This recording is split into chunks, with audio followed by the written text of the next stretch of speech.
Assalamualaikum warahmatullahi wabarakatuh. Marilah kita ikuti bersama. Ya, ini merupakan sejarah dari Arab Saudi. Ya. Mengapa diberi nama Saudiyah atau Bani Saud? Ya, ternyata Bani Saud itu merupakan menantu dari Muhammad bin Abdul Wahab, ya, sebagai gembong Wahabi, ya. Mari kita ikuti bersama supaya tidak gagal paham, maka jangan skip dulu ya, sampai tuntas. Pada perusahaan minyak Amerika Standard Oil kali juga mereka bangkit. Kerajaan Bani Saud yang kita sebut Saudi Arabia ini kini adalah kerajaan Arab terkuat, terbesar, dan terkaya. Mereka mengalami pasang surut dan perjalanan yang sangat pelik dan berdarah-darah, penuh pengorbanan yang tak terkira dan diiringi dengan banyaknya intrik politik, kontroversi, peperangan, dan pergolakan yang begitu dahsyat. Peperangan demi peperangan mereka lalui untuk tetap bertahan dan mencapai posisi mereka saat ini. Namun seperti kita tahu, semuanya terbayar. Arab Saudi berhasil menjadi negara yang sangat makmur, sangat stabil, kaya raya dengan posisi yang sangat tinggi di skala global. Bagaimana semuanya berawal? Dari mana mereka? Siapa Bani Saud yang kini menjadi keluarga yang merajai Arab Saudi dan menguasai dua kota tersuci di muka bumi? Simak perjalanan panjang sejarah dan lika-liku menarik dari kerajaan Arab Saudi di video ini.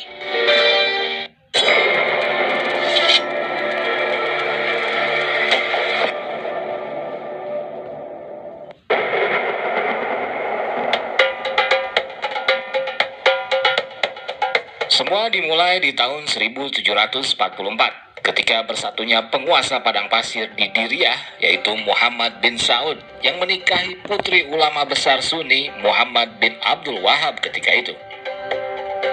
Aliansi ini menjadi pondasi kuat berdirinya Arab Saudi yang mendampingkan ulama dengan umaro atau pemerintah. Inilah bentuk dinasti Saudi pertama yang belum berbentuk kerajaan, hanya aliansi dua keluarga yang ternyata menjadi kekuatan yang sangat kuat kala itu. Abdul Wahab adalah seorang ulama dan pembaharu muslim yang mengajarkan pemahaman pemurnian agama. Aliansi ini kemudian mengalami perkembangan pesat.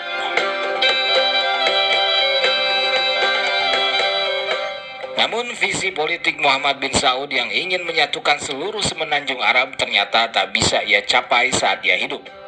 Ia wafat di tahun 1765 dan digantikan putranya Abdul Aziz bin Muhammad Saud yang mana ternyata berhasil menyatukan hampir seluruh semenanjung Arab kecuali wilayah Mekah dan Madinah. Ekspansinya sukses besar dan menjadi kekuatan baru di jantung Arabia.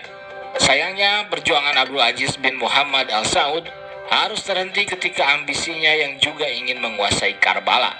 Ia melancarkan serangan ke kota suci Karbala dan harus tewas di tangan seorang Syiah yang membalas dendam atas serangannya ke Karbala. Kemudian anaknya Saud bin Abdul Aziz atau Saud al-Kabir meneruskan kerajaan ayahnya hingga kemudian wafat juga di tahun 1803. Lalu ia digantikan putranya Abdullah bin Saud. Kerajaan ini terus menguat dan terus berkembang, dan sampai pada keinginan besar untuk menguasai dua kota suci Makkah dan Madinah. Hal inilah yang memancing Turki Utsmani, kekhalifahan Islam yang berkuasa dan menjadi penjaga dua kota suci umat Islam pada saat itu. Mereka pun datang menghadang dan memerangi dinasti Arab Saudi yang baru ini. Peperangan pun dengan mudah dimenangkan Turki Utsmani dengan alat-alat perang canggih mereka. Dinasti Saudi Arabia pertama ini benar-benar luluh lantah dan hampir kehilangan seluruh anggota keluarganya. Semua anggota kerajaan dieksekusi dan dipenjara agar tidak kembali muncul. Dan penguasa terakhir dinasti ini, Abdullah bin Saud, pun dieksekusi di Istanbul oleh kekhalifahan Ottoman.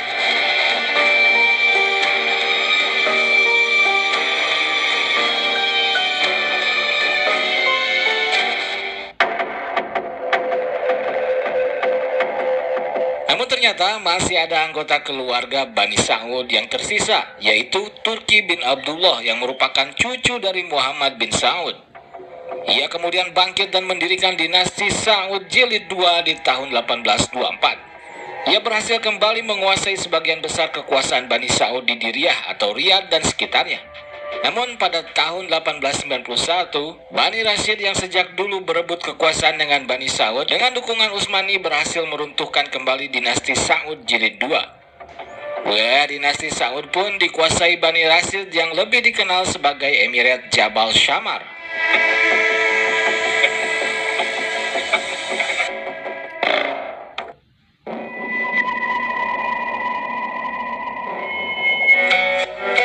Setelah dinasti Saud kedua runtuh, keturunan Bani Saud yang tersisa, Abdul Aziz bin Abdul Rahman Al-Saud bersama para pengikutnya bertekad untuk mengambil hak warisannya kembali dari keluarga Al-Rashid dan Kekaisaran Ottoman.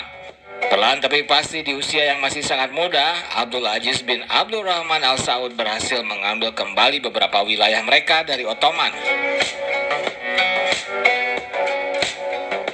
Dan tak berhenti di situ, Abdul Aziz muda juga bisa merebut kembali rumah leluhur Bani Saud di Diriyah dari Emirat Jabal Shammar atau Bani Rashid. Namun tetap saja, mereka masih dalam cengkraman kekuasaan Ottoman yang setiap saat bisa kembali datang menyerang. Hingga saat Perang Dunia I berkecamuk di tahun 1914, Abdul Aziz Al-Saud melakukan manuver politiknya dan memanfaatkan situasi. Abdul Aziz memutuskan berkoalisi dengan Inggris. Keduanya punya kepentingan yang sama, yaitu menumbangkan Kekaisaran Ottoman. Dengan bantuan dan dukungan Inggris dan kehati-hatiannya dalam berpolitik, Abdul Aziz bisa kemudian melanjutkan penaklukan wilayah-wilayah lainnya seperti Hijaz, Asyir, dan Al-Aqsa. Ia berhasil menyatukan suku-suku yang bertikai dan menyatukan seluruh Arab.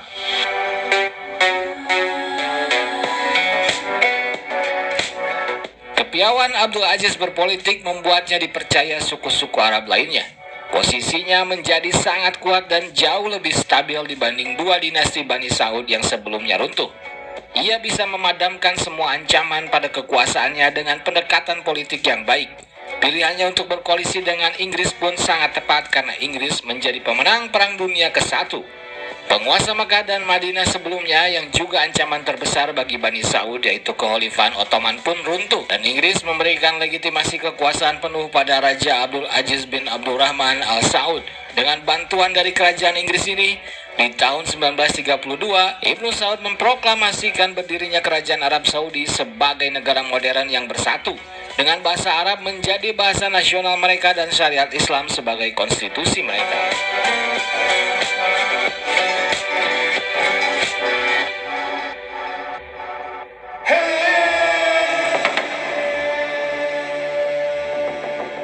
Karena hubungan Arab Saudi yang baik dengan para pemenang Perang Dunia, kerajaan mereka mendapat pengakuan penuh secara internasional. Namun ancaman-ancaman baru muncul dari tetangga-tetangga mereka. Yaman, Mesir, dan tetangga lainnya selalu menjadi ancaman kerajaan baru ini.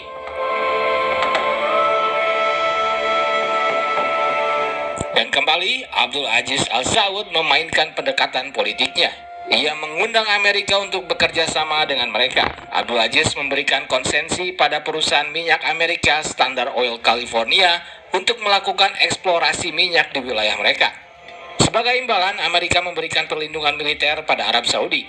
Ternyata, eksplorasi Standard Oil menemukan banyak cadangan minyak besar yang di kemudian hari menjadi cadangan minyak terbesar kedua di dunia. Dengan bantuan teknis dan ahli-ahli dari Standard Oil Amerika, Arab Saudi mengelola minyak mereka dengan kerjasama yang berkelanjutan. Saudi Aramco pun didirikan dan menjadi perusahaan minyak nasional Arab Saudi yang saat ini merupakan perusahaan minyak terbesar kedua di dunia. Dengan bantuan Amerika, ladang-ladang minyak dibangun dan dilindungi. Rute-rute peziarah pun diamankan. Pangkalan-pangkalan militer Amerika dibangun untuk melindungi Arab Saudi dari banyak ancaman terutama saat Perang Dunia Kedua. Kerajaan Arab Saudi menjadi sangat kaya raya dan stabil dengan nilai kekayaan yang tak habis-habis dari perusahaan minyak nasional mereka ini. Kerjasama mereka dengan Amerika semakin erat. Amerika memberikan dukungan militer penuh, hingga pelatihan tentara, menyuplai alat-alat tempur canggih dan membantu mereka dalam peperangan. Sebagai imbalan, Arab Saudi memberikan pasokan minyak yang stabil dan berkelanjutan. Karena bagi Amerika, minyak menjadi komponen penting bagi pertahanan nasional mereka. Meski masyarakat kedua negara tidak saling menyukai, namun pemerintah kedua negara berhubungan dengan sangat baik hingga saat ini. Bani Saud masih menjadi pemegang kekuasaan tertinggi di negara ini hingga saat ini. Dengan sistem pewarisan dari ayah ke anak, Raja Arab Saudi saat ini adalah Salman bin Abdul Aziz Al Saud. Ia naik tahta di 2015 lalu. Putra mahkota dan pewaris tahta selanjutnya adalah Muhammad bin Salman, yang juga menjabat sebagai Wakil Perdana Menteri dan Menteri Pertahanan. Arab Saudi juga merupakan negara yang memiliki peran penting dalam urusan dunia Islam, karena menjadi tuan rumah bagi dua masjid suci, yaitu Masjidil Haram di Mekah dan Masjidil Nabawi di Madinah. Setiap tahun jutaan umat Islam dari seluruh dunia datang ke Arab Saudi untuk menunaikan ibadah haji dan umrah.